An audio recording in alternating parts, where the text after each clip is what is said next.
పశ్చిమ గోదావరి జిల్లా నర్సాపురం వశిష్ఠ గోదావరిలో కార్తీక సోమవారాన్ని పురస్కరించుకొని భక్తులు పెద్ద సంఖ్యలో పుణ్యస్నానాలు చేశారు. వలందర్ రేవులో స్నానమాచరించి గట్టుపై కార్తీక నోములు నోచుకొని కార్తీక దీపాలను గోదావరిలో విడిచిపెట్టారు. స్థానికులతో పాటు జిల్లా నలుమూలల నుంచి భక్తులు పెద్ద సంఖ్యలో తరలి రావడంతో రేవులో సందడి నెలకొంది. పట్టణంలో శివాలయాలన్నీ భక్తులతో కిటకిటలాడాయి. తెల్లవారుజాము నుంచి భక్తులు క్యూ కట్టారు. పరమశివుని దర్శించుకొని పలువురు అభిషేకాలు చేయించుకున్నారు.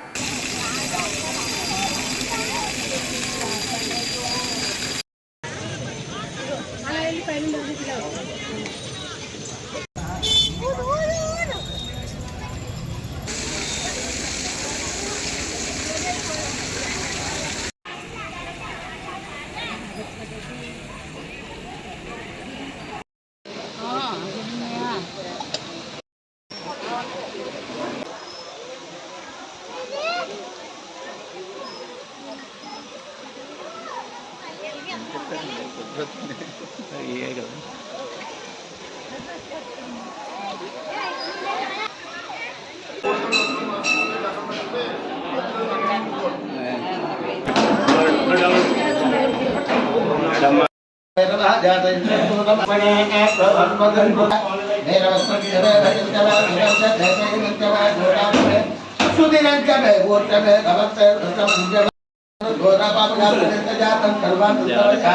गिरिदन्तं सूरं वज्रं च कट्ठं परशवयं क्षमागे वहन्तं नागं पासं च कण्ठां प्रलयपदवहं शाकुशं भागे नानालङ्कारयुक्तं स्फटिकानिं पार्वतीशं नमामि. ఓం శ్రీ పార్వతీ పరమేశ్వర స్వామినే నమః. మరి ఈరోజు కార్తీక శుద్ధ త్రయోదశి నాడు ఈ యొక్క 2 సోమవారం చాలా పవిత్రమైన దినోత్సవంగా మనందరం కూడా భావిస్తున్నాం.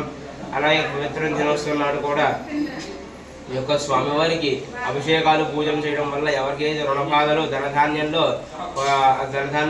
బాధలు ఉంటాయో అందరికీ కూడా సంపూర్ణ రుణబాధలు తీరిపోయి సంపూర్ణ లక్ష్మీ కటాక్షం ప్రాప్తిస్తుందని కూడా శాస్త్రం చెప్పబడుతుంది. మరి ఇటువంటి లక్ష్మీ కటాక్షం పొందాలంటే ఈ యొక్క సోమవారం రోజు ఉదయాన్నే లేచి నదీ స్నానం ఆచరించి దీపాలను వెలిగించి స్వామివారికి అభిషేకాలు పూజలు చేయడం వల్ల ఈ యొక్క లక్ష్మీ కటాక్షం అనుగ్రహిస్తుంది కూడా శాస్త్రం చెప్పబడుతుంది.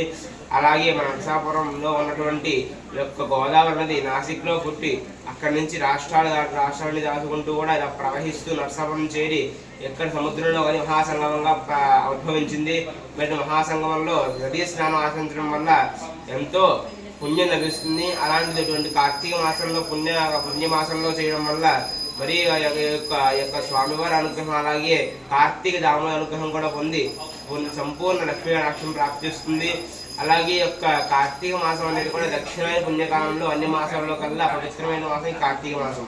అటువంటి కార్తీక మాసంలో ఎవరికైతే రుణబాధలు ఉన్నాయో కూడా అందరూ కూడా ఈరోజు యొక్క మహాసంగమంలో స్నానం చేసి స్వామివారికి అభిషేకాలు పూజలు నిర్వహించడం వల్ల అశేషమైన లక్ష్మీ కటాక్షం ప్రాప్తించి వారందరూ కూడా సుఖానందంతో వర్ధిల్లుతూ ఉంటారు.